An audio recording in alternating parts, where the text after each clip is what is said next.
Hey, what's up, guys? Thank you for joining us. We are back. This is another episode of According to Kaz and Queen. And as always, I'm Kaz. And I'm Queen. And if you guys were looking for us on last week, well, guess what? You didn't find us. It didn't find us. Because we were not there. We didn't have a new episode on last week. We took a mid-season hiatus.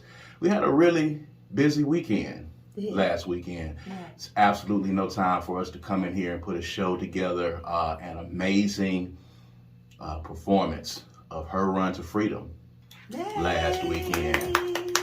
I am in absolute awe. It was wonderful. It was a magnificent production.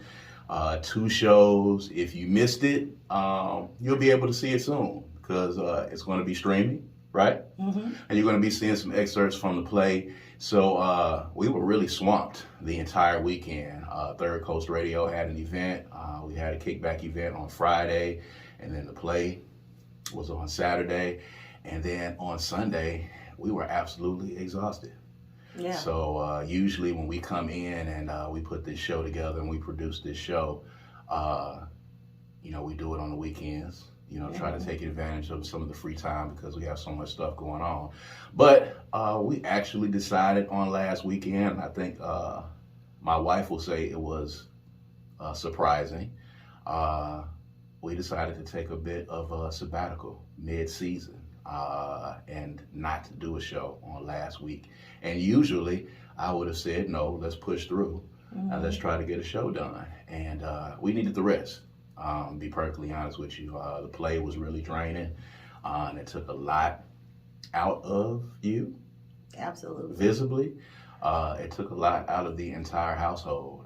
So I was there watching, for both shows and watching the production and backstage and seeing all the things from the vantage point of a spectator, which is always good in our household.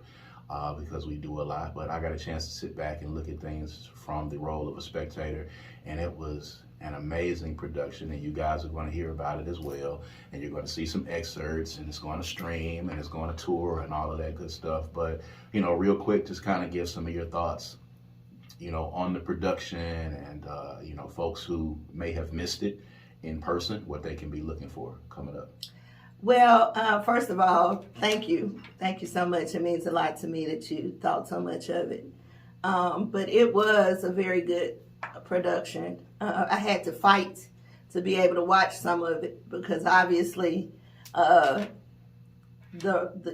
should have been like backstage or something or trying not to see it, Mm-hmm. So I have some more adjustments to make being a playwright and the writer and executive producer of a production. I'm still learning how to be in that role as the founder, principal of Thick and Proud Sisters. When we do our showcase, it's quite a different experience. You have to go out front and mingle with the guests. And, VIP was really like time with Queen and with Taps, and It's kind of different. Right. So, my cast was on me to stay in this lane, be right here, this your lane. Mm-hmm. And so that was something I had to learn. I had to learn to deal with personalities that operate really differently than the way I operate. Not a bad way, not a good way, just different. Mm-hmm. And I can appreciate the way they handle things. So I have to now make the adjustments to make it fit who I am because it is different. And I am not the same person today that I was when I started writing Her Run to Freedom, nor am I the same person I was when we started rehearsals. And then again, I'm not the same person I was after having completed the production. So much has been changing, and I've been learning so much about who I am and what God put me here to be able to do. People don't understand that it's not necessarily just one thing. There may be a passion underneath, but it doesn't necessarily mean that you're here to do one thing one way.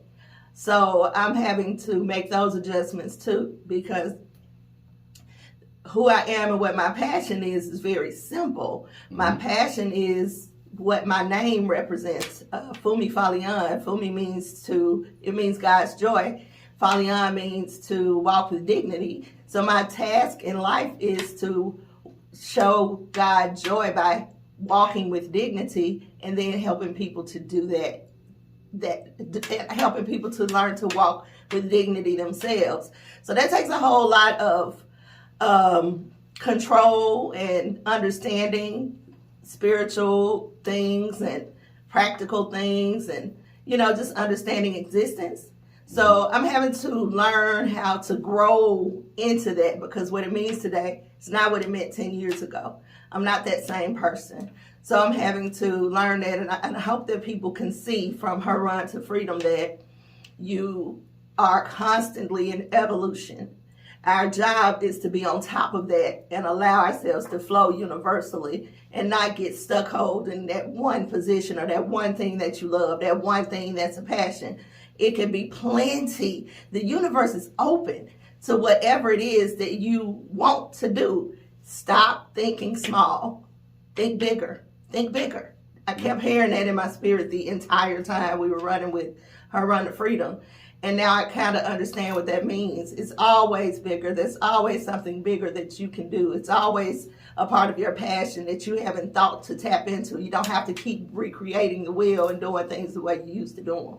So that was a big thing. So, and I also loved that it touched so many people. It was healing all in the building. We all knew that healing was coming with this because we healed during it.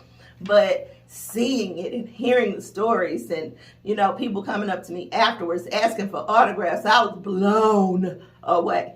But it was a wonderful experience, and I'm looking forward to what's next for her run to freedom. So coming up soon on streaming services, so y'all make sure that y'all are looking for that, and you'll definitely be changed. If you are just tuning in, of course, you know how this thing goes. Before we get into some of our topics for today, if you are watching us on YouTube, all you got to do is make sure you go to this page right here. It's going to be right up under my finger. You know how this goes.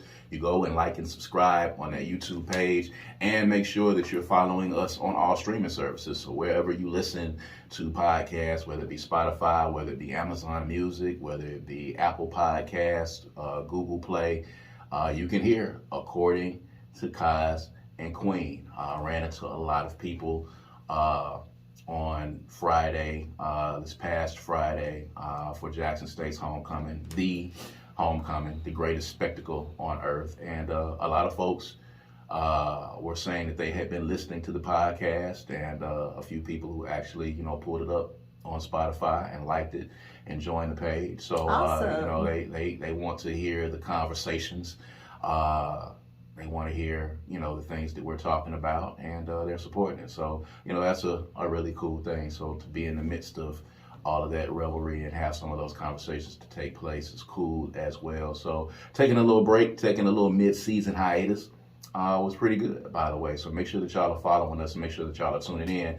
These are conversations that we have that go on between a husband and wife in the privacy of our own home that we bring to you guys. Some of them funny, some of them introspective, some of them are to make you think, some of them are to make you laugh, but we bring them to you. So, one of the things that we, we're talking about, most recently, of course, everyone has been following this Kanye West saga.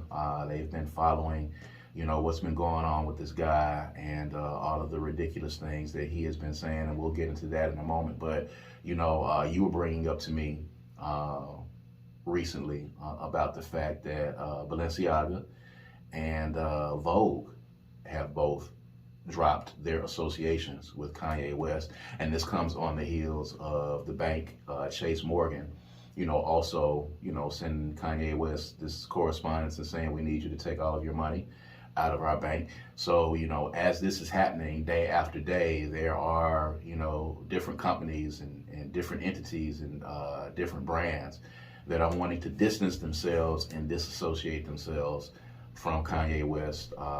He's tried to, backtrack a little bit and apologize to the Jewish community, which I find interesting as well. He ain't never apologized to the black community. Hasn't apologized really to black folk, and doesn't seem interested in doing so. So yeah, you got some really strong thoughts on the fact that people are. Well, first I want to say that I don't want to be talking about Kanye, but I realize that we have stepped into this arena, so this is where we are. We'll delve on so I'm gonna talk a little bit about it, but I do want to say that it seems really interesting to me that. I talked last time we talked about him. I think when Merck and Kanye were here, we talked about that, and I said until people start affecting his money, it's not gonna make a difference to him. Mm-hmm. Well, now they are affecting his money, and it probably will make a difference in somehow to him. But I still need to see us as a community make that same type of step. You see how they coming out saying, "No, you're not gonna attack us. No, you're not gonna smile in our face and then say these." Ignorant, silly things. We're not finna fool with you. Mm-hmm. They publicly are saying these things and they mean it. Mm-hmm. We need to do the same thing. Mm-hmm. We need to have the same type of ownership of who we are, the same pride, the same togetherness, the unity. We need to own that too. Whatever that thing is that Jews have, we need to have that too. That thing that made them say, no, sir. You're not going to be over here treating us like this and coming out your mouth crazy and then expecting us to help you get richer. Like, we don't need you. Right. You need us. Right. I am waiting on the day for black people to take that sort of stand and not to be so, I don't know. Forgiving. I think you can be forgiving and demand respect at the same time. So it's not necessarily forgiving as much as it is not owning our own power. Like, we have difficulty owning power, understanding our position in this universe, understanding our significance to culture. Mm-hmm. Like, none of this stuff would be significant to anybody if it wasn't for the black dollar, if it wasn't for black culture. We're the ones who set the tone. We don't act like that, though. We don't act like we know that. And I just that's my point still to this day. Like, I'm not surprised that they pulling away from him and distancing themselves. Mm-hmm. But they wouldn't be doing that if they didn't feel like he was compromising their money. Which means they thinking more about us and them. It's mostly them, but by default us, than we are. Yeah, I want to see at some instance where, black folk demand the respect that, that we should have. In every instance, and I'm just not talking about Kanye West. In Kanye West's instance, when I talk about forgiveness, I talk about the fact that this is not his first time doing this. This is like his 6th or 7th time doing this. Yeah, and I'm afraid that now it got to the point where they be like, oh, that's just Kanye. Yeah. That's how we do. And I think a lot of us are like that, but, folks have to understand how damaging the words that he says are. And let me say this, and I want to make sure that I say this to this, I don't know, the quote-unquote free thinking community. What Kanye is doing is not free thinking. It is bondage thinking is what it is, if it's anything else. Stop saying that this is free thinking. Stop saying that this is free thought. Stop saying that this is him presenting another viewpoint. This is bondage thinking, okay, that Kanye is doing. It's bondage thinking. It is in no way, shape, form, or fashion going to advance us as a people, as black folk.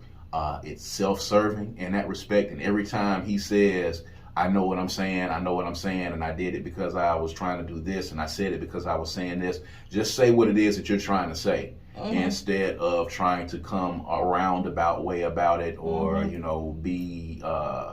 try to use shock value, or whatever it is that you want to call, saying, I wore the t-shirt, White Lives Matter, because I wanted to do X, Y, Z. You didn't have to wear that t-shirt in order for you to do that. You didn't have to wear that t-shirt in order for you to make your point.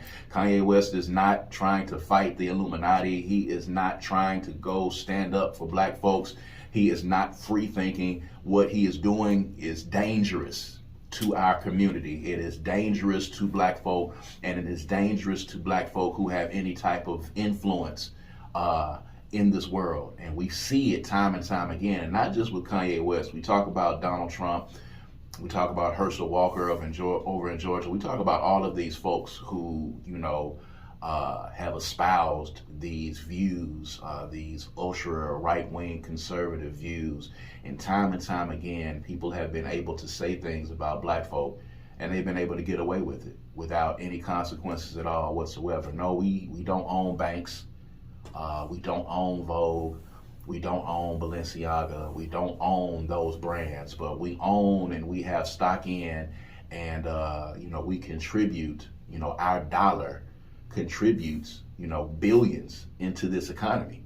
The money that we spend, that we put into a lot of these things, we can affect change by withholding it. But too often we allow people like Kanye West, and we allow people like folks who espouse what he espouses, we allow them to say things. We allowed Donald Trump to say things about the black community. And there were black people, not just white people. There were black people that were out there that were supporting this BS. There was black people out there that were trying to, explain to you why what Donald Trump is saying is not detrimental and why what Kanye is saying is not detrimental. So we have our own folk who support these things when they're said against us. In the Jewish community, the Asian community, in the LGBTQ community, you cannot make these kinds of irresponsible, disparaging remarks without there being a set of consequences. And we see this now. Chase Morgan, Balenciaga, Vogue, all of these people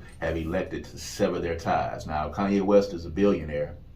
I don't see, unless he gets a severe drug habit, I don't see at any point where he's going to lose money in his lifetime. $1 billion is a lot of money. So I don't see where he's, going to be hurt financially over time, especially if he continues to make music and if he continues to tour. But he's not going to be doing it on the backs of the people that he gets in front of a camera and disparages. That's the one thing. And I think that's what the Jewish community has said. You're not going to continue to say what you're saying in public, and we support you through any of the corporations that we make money on. And I think it's time for black folk to do the very same thing. We do that too much. We are forgiving. We do offer grace. That is the thing that I think that separates us from a lot. We are willing to take people back into the fold when they have strayed in a lot of instances, but we continuously do it over time.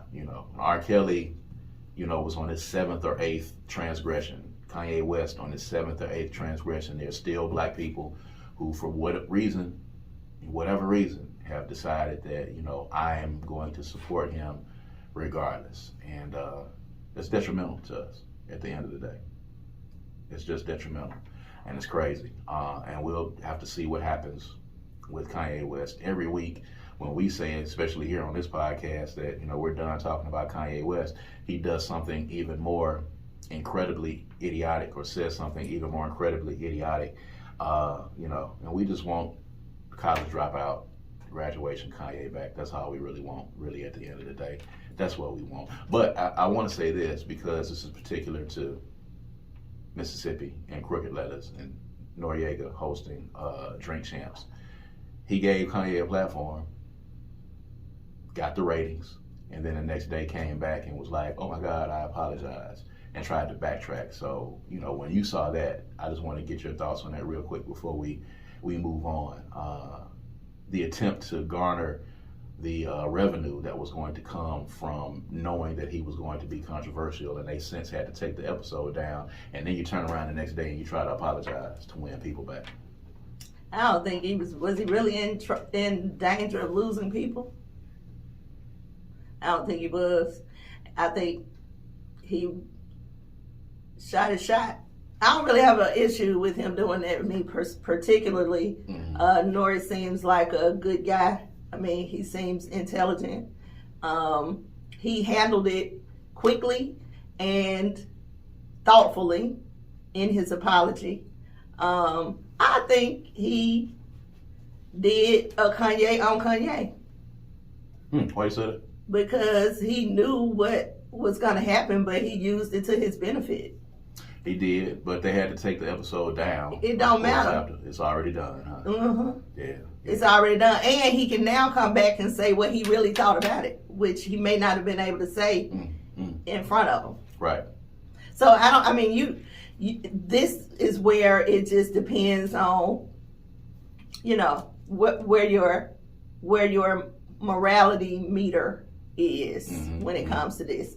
As a person who understands the need, we're sitting here doing the same thing. I don't want to talk about Kanye, but we got to, because the people who are listening want to hear about it. Right. So, we doing it, and we ain't got no money coming in whatsoever. No, not from Kanye. So Definitely. he did it in the same vein. He needs people to follow. He needs to speak to it on his podcast, on his platform.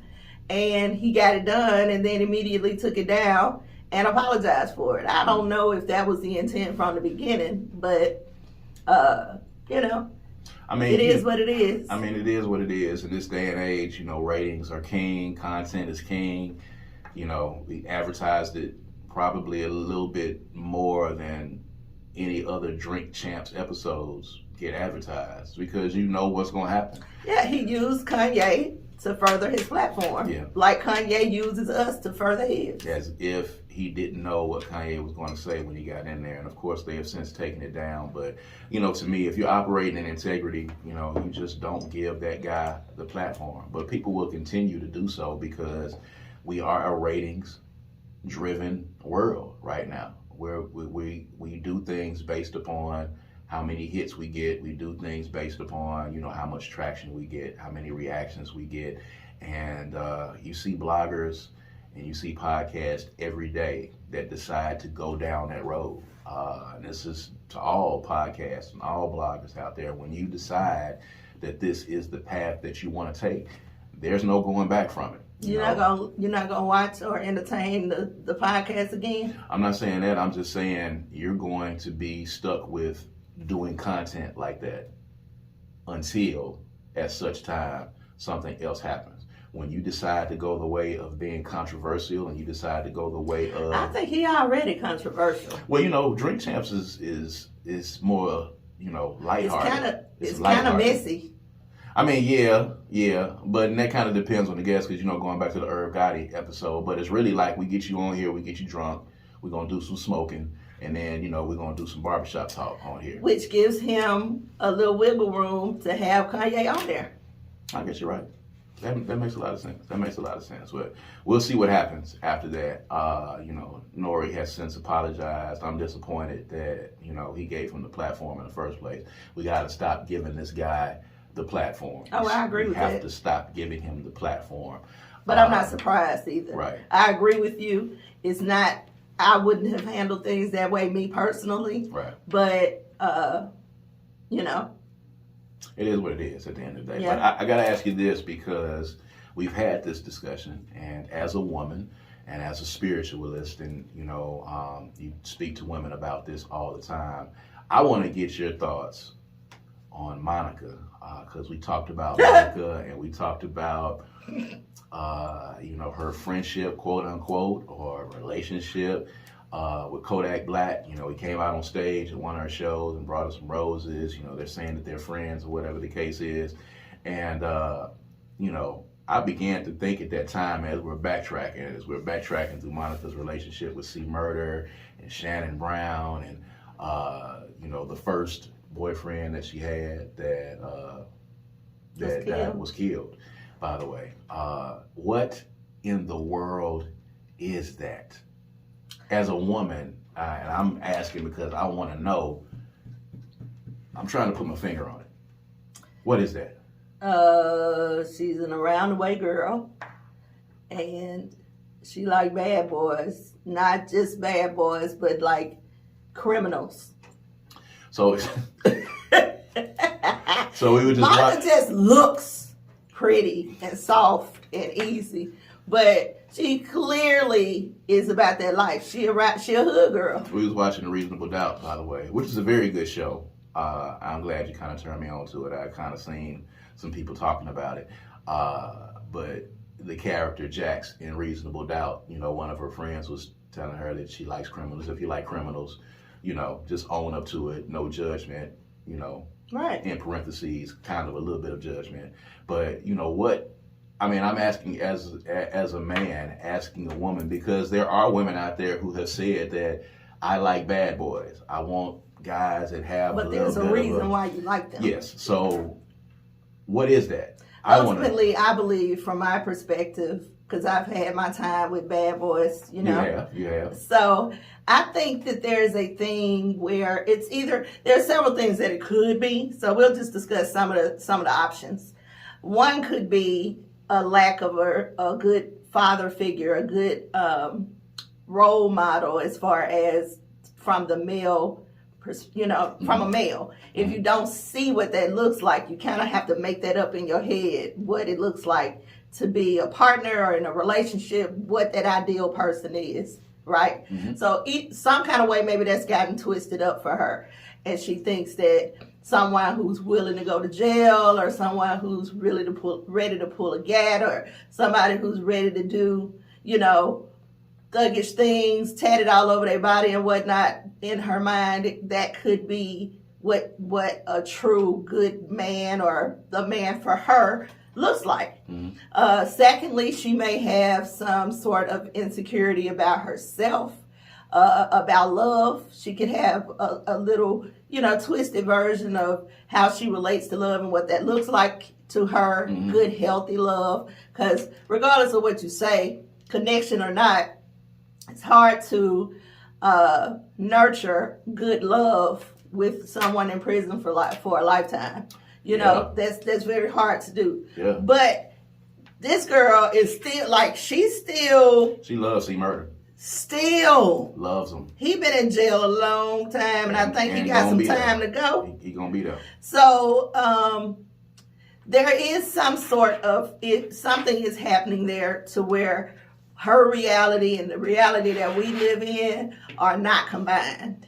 And I don't mean it to insult her. Y'all know that I'm not specifically a Monica fan, but I'm not trying to insult her. But I think that the reality for us is only as big as the experience we have in life. So if she doesn't expose herself to anything different, this is what life is for her. Now, one could argue that she has friends who have good relationships, and she's done this and she's done that, but it's not her experience. We can only do with our lives what we are allowed and permitted to experience. And from what I can see, not by any means am I saying I've seen it all, but from what I can see and what you can see, her experience in her world is kind of small. She needs to broaden up her world. Probably leave ATL, boo-boo. That might help a whole lot. That's gonna be tough there. Them ATL folks, they be rooted. They rooted and booted, baby. They rooted. They feel like this is it right here. Yeah. And a lot of people are trying to actually get over. I've seen so many videos lately from people from Atlanta who are saying, Don't come over here. Don't come. We're full. There's not enough room. And I was looking at an article that was talking about the growth in Atlanta, and the city is literally busting at the seams with people coming over there. I saw a TikTok video where a guy was saying that making $6,000 a month, take home $6,000 a month, will have you just barely living. You're almost at the poverty level if you're making $6,000 a month. You take $6,000 a month in Mississippi, and you're literally standing out in your front yard with a turkey leg, and you've got on a velvet robe and a crown, and you can literally just shake that turkey leg at people who are riding by, and you can be as eccentric as you possibly could be, taking home $6,000. $6,000, baby. I'm telling you, $6,000 take home. You taking home $6,000 anywhere in Mississippi, and I'm talking about Jackson and even the outlying communities. I'm talking about even in the bedroom communities. I'm talking about in the Delta. I'm talking about on the coast. You bringing home $6,000. When we're talking about in Atlanta, where rent is almost $3,000 for a 2-bedroom apartment, almost $3,000 for a 1-bedroom in some instances. We're talking about New York, LA, all of these other places where just the cost of living is exorbitant. So people talk about, hey, I'm making X amount of dollars in Atlanta as opposed to being in Mississippi. I'm making more money, but that evens out when you talk about the price of living. But I digress. Back to Monica, I think that she would do herself a service to just try to evaluate what it is that she wants from a relationship, because it seems like she's not looking for longevity. She's looking for something that makes her feel good for a while, and that she doesn't have to give herself to. It could be because she's committed to her children or her career or something, but it looks like longevity isn't what she's looking for. And if that's the case, that's fine. You can freely love on a temporary basis, that's fine. But you don't have to, if she is, involve your heart into relationships that are not going to last. If that's not your goal, then you don't have to date a criminal. He doesn't have to go to jail or die in order for it to be temporary. And he doesn't really have to be willing to go to jail either. Even when there is a twinge of, I will go to jail, even if they haven't gone.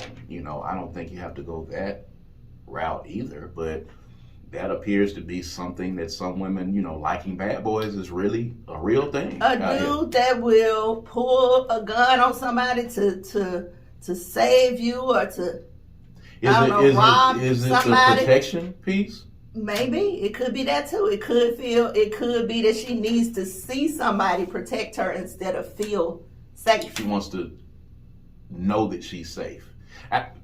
At core, because we've even talked about this, women want to feel... Men do too. Protected. Women want to feel protected, but we all want to feel safe. Everybody wants to feel safe, especially in relationships. I don't know if there's a man, and there might be. I don't know if there's a man out there that, in his quest to feel safe, I don't know if he's saying to himself, I want a woman that's going to pull a strap and protect me. If there may be some out there that are doing that, but there are definitely some out there that are staying in relationships that they don't want to be in because she's safe. We all want safety. Are you safe? It looks different on different people because it comes again from whatever your experience in life is. That's how you determine it. But we all want that. And here's the thing. Are you safe from the people? You're safe from the people outside of your household. Are you even safe from that dude inside the household? Dun, dun, dun. There you go. Message. It's give and take, catch 22. Yeah, because if he's protecting you from the people outside of the household, that means that you could possibly be in the same boat inside the household. And we've seen that. Yeah. In a lot of instances. They're ready to jump on folks in public for you and ready to pull that strap, and they are just as aggressive inside the household as well. Well, the thing about that is specifically with abusers is they don't have a good handle on the anger, so anybody can get it. Except, and I'm just gonna slide this in,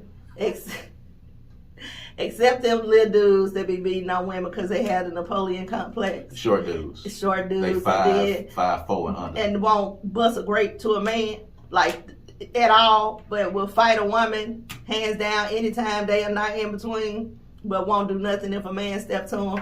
That's one of those. You got them kind too. Well, you got the Napoleon complex, indeed. And they're fighting an uphill battle their entire life. I see what you did there. For lack of a better term. That's funny. No disrespect to the short guys out there. You know what I'm saying? God made some people with height. Some people have average height. Then there are some people who, are short guys. Hey, ain't nothing wrong with being short. There's nothing wrong There's with a problem with having a emotional, critical, mental break that makes you feel like being short is keeping you from being a man or making you feel like you are less than a man, so then therefore you have to be abusive or you have to be angry, then that's an issue. But not all short men are that way. So if they're not that way, then we're not talking about you. Yeah. But if you are the kind of person who feels like you have to always be combative and you always have to fight and you always have to be heard and you always have to have something to say, you might want to check into it. Yeah, and you might want to work on it. And I know it might be a tall task for you to get done. Y'all stop him. He on the roll now, baby. Don't be so short-tempered is what I'm saying. Somebody stop him. I'll be here all week, folks. Thank you. Tip your bartender. So, there's that. But, of course, I had to ask that because it's just puzzling because time and time again, we've all seen Kodak Black. We've seen him. Is that what she's dating now? Supposedly, they're supposed to be friends, but we've all seen Kodak Black, and I don't have to say anything else. We've seen the pictures, we've seen the videos, we know how Kodak Black looks. We're all aware of that. I was about to say maybe she wants somebody don't nobody else want, but she was married to Shannon Brown. But it's Kodak. But Shannon Brown was a Laker. Exactly. That's what I'm saying. So it's that, not like nobody wanted him because he was a Laker. No, I said I was about to say that, okay, and then I remembered that she was married to Shannon Brown. Yeah.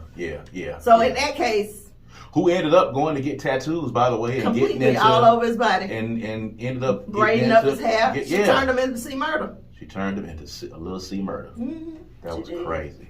That was crazy. And then I don't know what happened to him, but then it was fell off. It just fell off. Basketball skills just dwindled, and then next thing you know, he was gone. You got to be careful, man. These women will put it on you. Monica has the reverse of.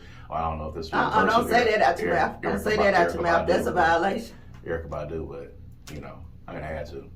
Erykah Badu got pussy power. Excuse me for the language. And the superpowers. Yeah. Except for the DLC, she didn't do the DLC like that. So shouts out to the DLC. The DLC kept it real.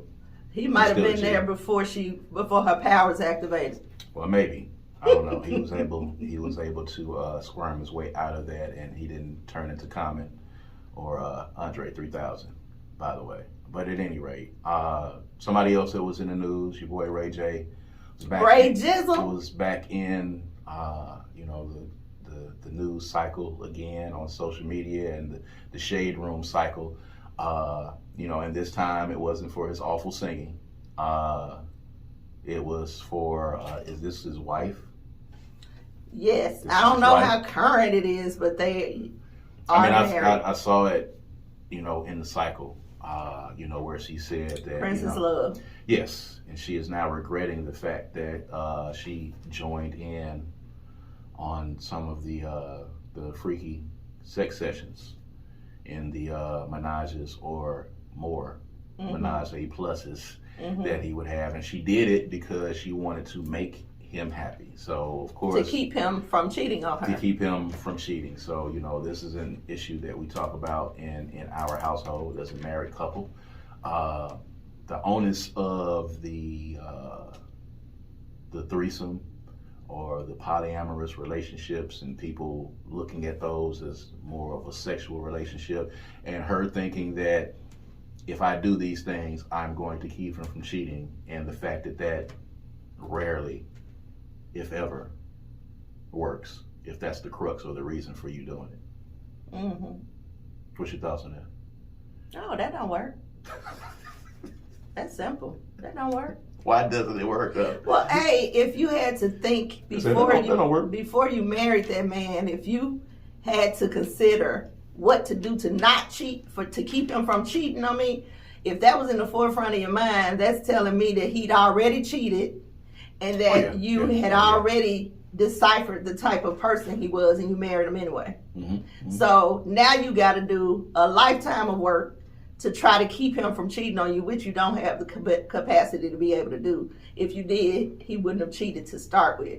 So this idea, I don't know why they are in the news so much about this private stuff. This is not stuff we need to know, Princess. I think they're doing it because they know that it's going to capture the news cycle for them. You got to understand that these are people now. It's like I said earlier about, once you go down this road, you've got to continue to go down this road. Once you have established that, you're going to share everything. You're going to share everything, and that that sharing everything is going to keep you in a news cycle, at least for 24 to 48 hours. And you have to continuously do this over and over again so people can pay attention to you. This is what we have here. Well, Ray J been going and going since that Versus. Yes. He has been in the news. None of it has been positive, people, but he's been in the news consistently every day since that Versus. Mm-hmm, mm-hmm. So, I don't know.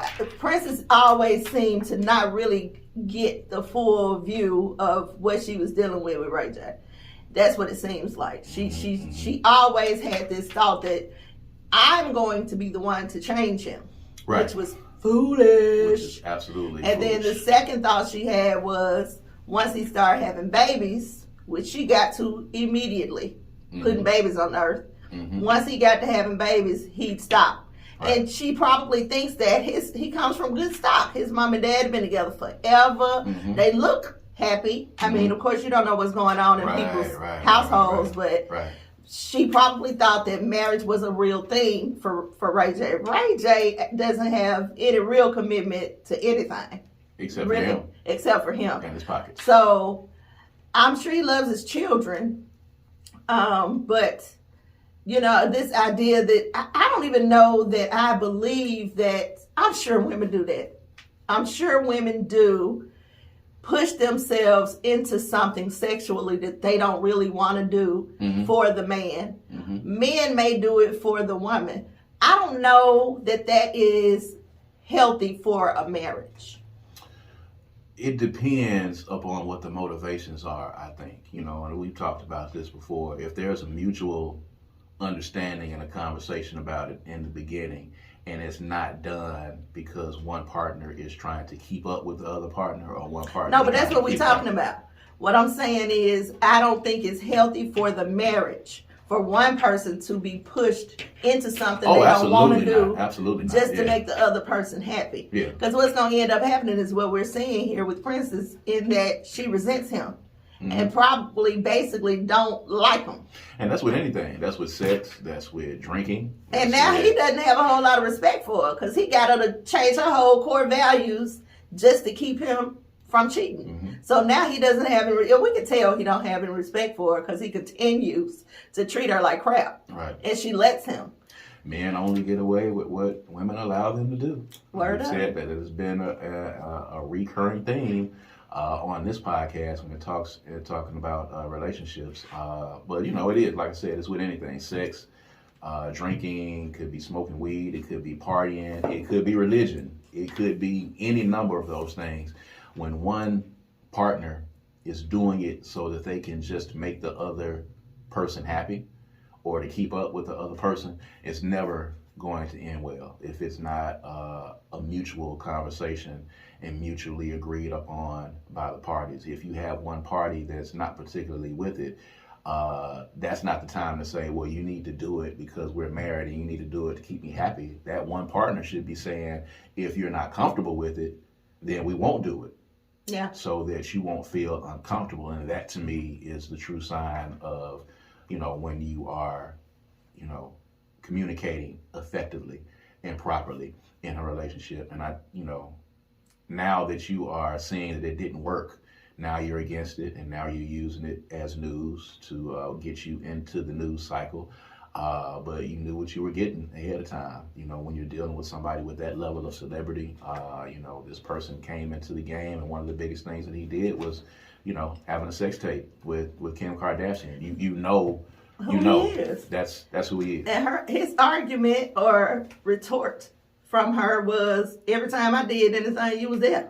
Yes. So what's your argument, sis? Yes. And you agreed to it. Yeah, what was your argument? So, like, now you got a problem with him when actually you agreed to it. He came to you, he told you wanted to do it, you said okay, your reasoning was flawed, but you agreed. Yes. So now you want to come out and say, oh, I regret doing it because I never really wanted to do it. I don't know. Like, how that's kind of far to go if you don't really want to do it. Yeah. I don't know. You were there. I'm sure people do, but like, why? If you with somebody who you don't match their sexual energy, they don't match your sexual energy, baby, that's a problem. And it ain't even worth the effort that you putting into it to try to do something to keep him from cheating on you. If the sexual energy does not match, that's not to say that sometimes he's don't want it and you don't want it. I ain't talking about that. That's life. Yeah. I'm talking about if he has an experimental type of personality and wants to try things, and you're more traditional and comfortable and a little more reserved, it's okay to be that way. Be that way. Be okay with it. Because there's somebody out there that can make you happy sexually. But being with this person over here, that's probably not going to work, boo-boo. Not without somebody going beyond what they're comfortable with. You got to be equally yoked sexually as well. Absolutely. You got to be equally yoked all the way. That's what marriage is. It's not just about, marriage is holistically. Yes. Your whole person, my whole person, being equally yoked. Meaning you pour into me and I pour into you. Not me pour into you and you take it. And that's what it looks like is happening between her and Ray J. That's a terrible thing. It's unfortunate. We've talked about that. The Franklins, we are mutually freaky. Whoa. So we're. I knew we weren't gonna be able to have this conversation without this. I mean, I almost thought you was gonna make it. I mean, it is what it is. We're transparent. People know us to be transparent. They know who we are. We don't, put on any airs. We're mutually freaky. So, whatever that means, or whatever your imagination, whatever you think that is. But, it's a conversation, and there is something mutual in the conversation. There is not, one dragging the other along in it. And that's why communication is so important. That's why communication is very vital. And maturity. Yes, and maturity. Because you have to be able to hear a person say, I ain't really comfortable with that, without taking it as a personal attack on you. So you have to be able to present something and be willing to hear your partner say, I don't know, I don't want to do that. I'm just not interested. And hear that as, I don't want to do that, and respect it. And then continue to try to figure out another way that person might be comfortable with. Yeah. But if you push them into it, you're going to end up getting yourself princessed. Right. And there it is at the end of the day. Kind of like cauliflower wings. What about you? I still don't eat the wings. I'm not ready for those yet. I said broccoli wings. Cauliflower wings. They make broccoli wings? They make broccoli wings too, I guess. But yeah, cauliflower wings. He's talking about, he's been trying to get me to dive off into, I'm easing into a keto situation, but he's been trying to get me to dive off into all the varieties of ways that vegetables are being used nowadays. And one of the new things that has happened, I told y'all a lot of stuff has been happening with me since her Run to Freedom. One of the new things has been my intentional effort to eat more healthy, more clean. So I bought some cauliflower and did some mashed cauliflower and love them. I'm like, how in the world could I not have been eating this? They're delightful. And once you get out of the mindset of the word wings on the cauliflower and you put them in the air fryer and make them crispy, they're delicious. That's what I had to do. I had to take the potato out. That's what Braylon didn't do. You have to take your mind off this. It's going to be like potatoes, like mashed potatoes. You got to just eat it. Yeah. Is what you have to do at the end of the day. And that's how I learned to kind of expand my palate. You just you got to take it and you got to give it a try. And what you don't like, you throw it out. And what you like, you keep. It's just as simple as that. But, and speaking of which, what you like, you keep. And what you don't like, you throw out. So I did celebrate my birthday. So, wait, I want to do this part. Oh, you want to do this part? Yeah. Oh, ladies and gentlemen. You're going to turn it over to your new host of Kaz and Queen. Queen is going to actually do this song too, by the way. Well, this is my dry run. You're going to host the show too as well. All right, ladies and gentlemen, this weekend we celebrated Mr. Franklin's birthday. And we usually try to go through and have discussions about what this means to you, how you're feeling, what you're feeling like now as opposed to your birthday last year. We always do, reflective type of thoughts to process ourselves, to each other. We didn't get to do that, which I'm glad we didn't, because now we can do it now. So what I'd like to know first off is do you feel any different today than you did the day before your birthday? I mean, you don't. I guess you can say you feel a little bit different. For me, the reset for me comes more so on my birthday than it does at the first of the year. A lot of people use January 1, the beginning of a new year to kind of, renew and turn over a new page and that kind of thing. But, your birthday is literally you making a complete revolution around the sun. So it's literally you restarting your year. You are restarting that trip around the sun and, making a pledge at that time on this journey, now that you've made it back to the starting point again, on this revolution around the sun to try to do things differently. And everybody does this just as they do New Year's resolutions and things of that nature. So I try not to, just get too crazy or be too cliche with it. But, you look at what's going on in your life and, this entire year, this particular revolution around the sun has been one of me, reflecting and self-discovery, self-actualization, that kind of thing, holding myself accountable, and really just sitting and having hard conversations with myself and realizing where I've been going wrong and some things that I've been doing and things that I have been holding on to that, I need to let go. And it's a slow process. It doesn't happen overnight. It's a slow process. And it's still a process that's ongoing. But I am discovering some things. And I'm actually having those moments where I'm realizing some things about myself that, are not necessarily cool and not necessarily kosher, and some things that I've held on to for so long, that I had repressed them for so long, that I didn't realize that was, some of the issues and some of the things that I had going on. So, I've been listening to you and, learning how to meditate and learning how to pray and all of those good things. And, it's beginning to open up some chambers and open up some things. And I'm starting to see things differently. I'm starting to see signs. I'm starting to take things that are coming to me a little bit more serious and paying a little bit more attention to them, because I put up a post on Facebook about how people see those signs. How does God speak to you? How does the universe speak to you? And people have all of those different instances and all of those different accounts of how they felt God and the universe spoke to them.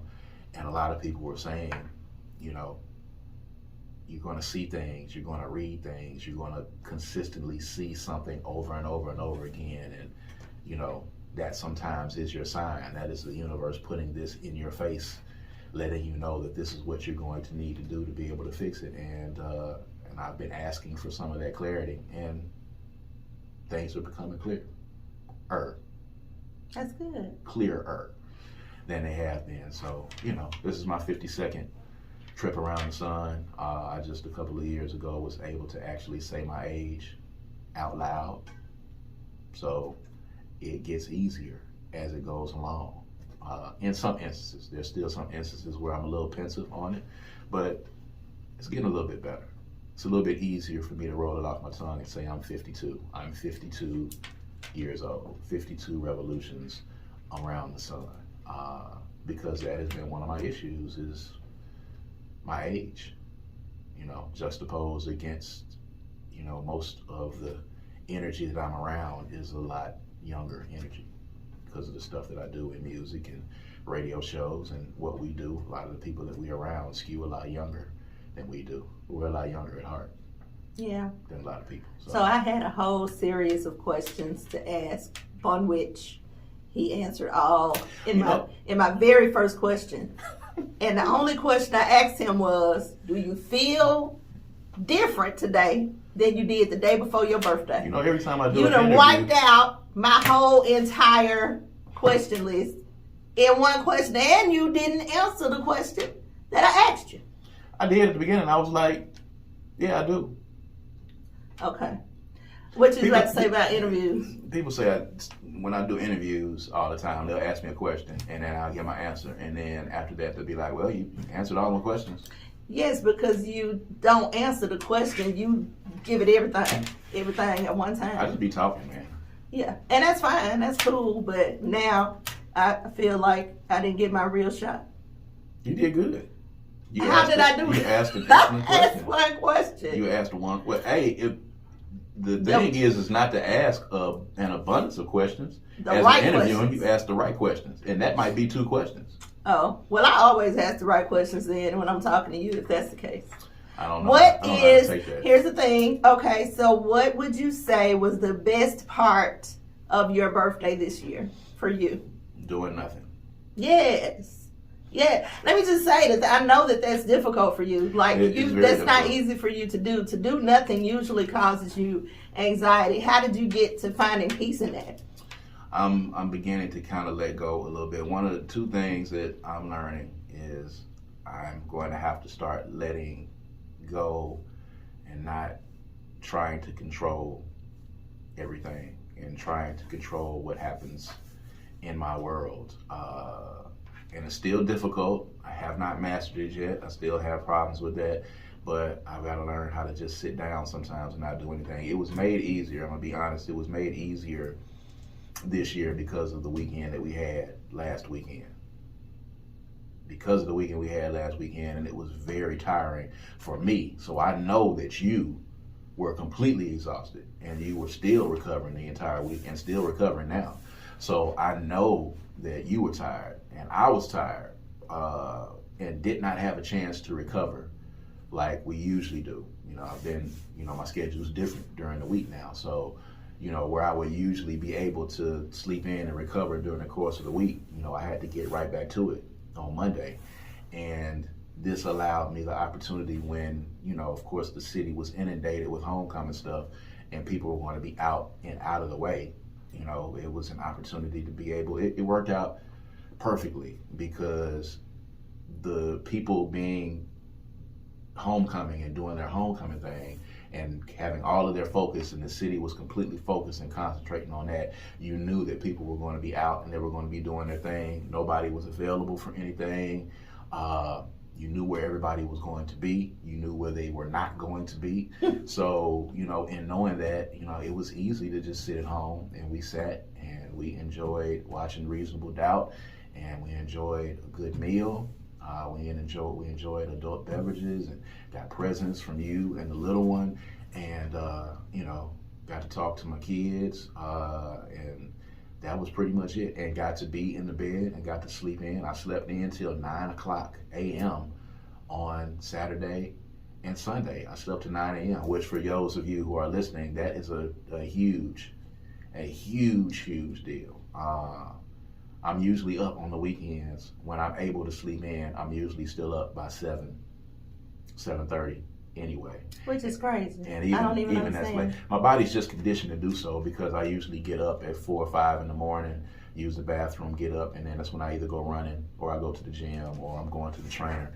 So now that my schedule is different, because my schedule is different now, I'm being forced to have to get out of my comfort zone and do things differently. I'm not going to be able to do stuff in the morning anymore, and I'm going to have to learn how to adjust and get all the stuff that I need to get done, and it's taking me out of my comfort zone, kicking and screaming, and I've got to figure that out.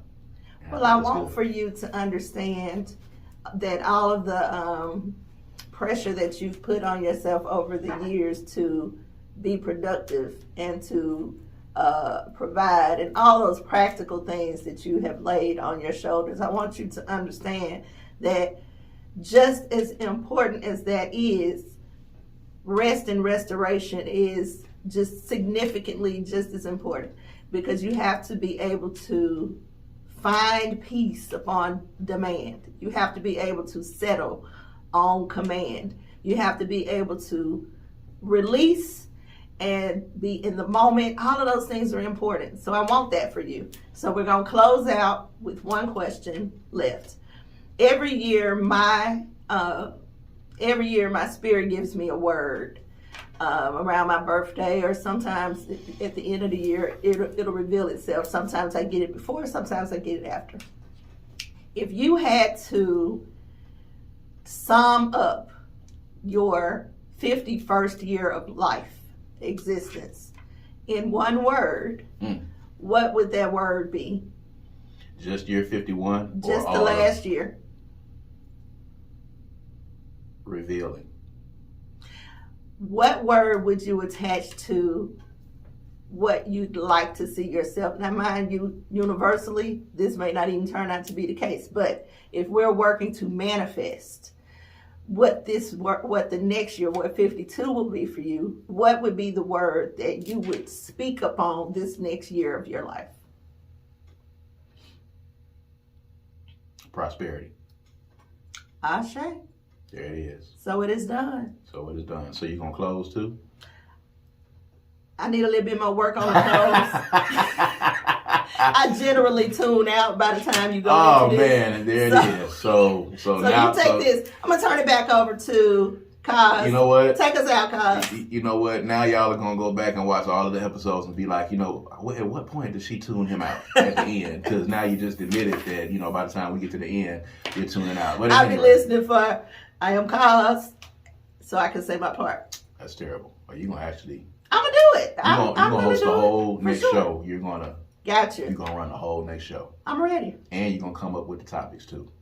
I come up with topics now. You're gonna produce. Don't try to act like we don't do that together. So you still have to do that. Okay.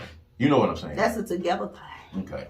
All right. But anyway, thank y'all for joining us, man. We back in here. We off of a mid-season break. We'll be back. And we appreciate y'all sticking with us, man. So I am Kaz. And I'm Queen. And this is According to Kaz Queen. We'll see you guys next time. All right. Peace and power. Peace.